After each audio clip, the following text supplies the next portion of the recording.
here at the Thurston County Courthouse in Olympia. Earlier today, we had the hearing on our lawsuit to try to perfect and really limit the way that the State Attorney General and the State Secretary of State can use the so-called Public Investment Impact Disclosure, PIID,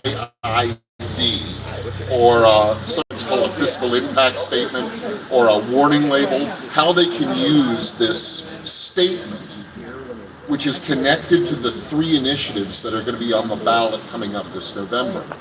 We were saying that we wanted to make sure that these statements, which the State Attorney General and the Secretary of State can write and attach to the title of the initiatives on the ballot, were either used narrowly and precisely or not used at all on the 3 initiatives coming up in November.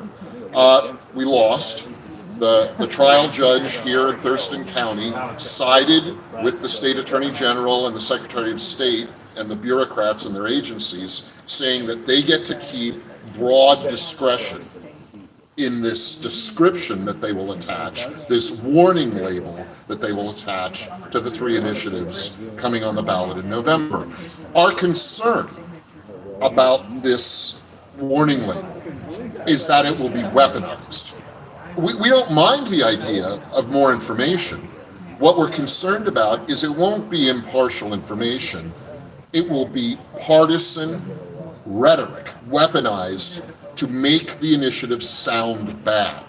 And it's right there on the ballot with the title of the initiatives. Well, that's what we were arguing today. We wanted to see it used very narrowly or not used at all on these initiatives. The judge clearly was inclined to side with the state bureaucrats and leave that power to weaponize this statement with the State Attorney General and the Secretary of State. This fight isn't over.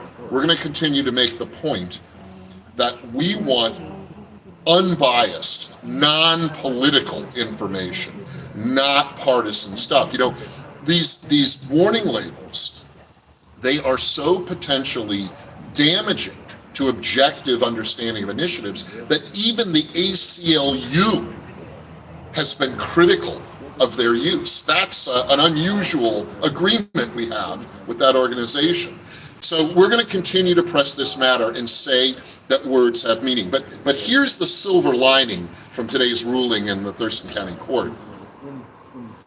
The court acknowledged that these policies that the initiatives will overturn are taxes, are fees, and all of the outgoing governor's rhetoric and all of the current attorney general's rhetoric about how the cap and trade scheme and the capital gains tax and the long-term care scheme were not taxes was false. As we've been saying all along, they're taxes, they're fees, and when the promoters of these bad ideas say they're not, they're being misleading. So now they acknowledge we've been right all along there. There were some other arguments that are interesting. Some of the court's discussion also touched on Initiative 2111, which has passed into law, which took effect in law yesterday, the one that says there will be no tax based on personal income in the state of Washington. The left is going to try to make the argument that somehow that's ambiguous. It's not. It's literally 2 sentences, but they're going to try to undermine that too, and so they tipped their hands a little bit today in how they're going to try to argue that. We'll be prepared to deal with those arguments in good time. We're going to think about whether we want to appeal this ruling today. It was disappointing. It was not surprising. The Thurston County Court is where the Washington State Constitution goes to die. That's the long-term quip that people make about the courts here, and unfortunately today that held true. But the initiatives are still on the ballot this November.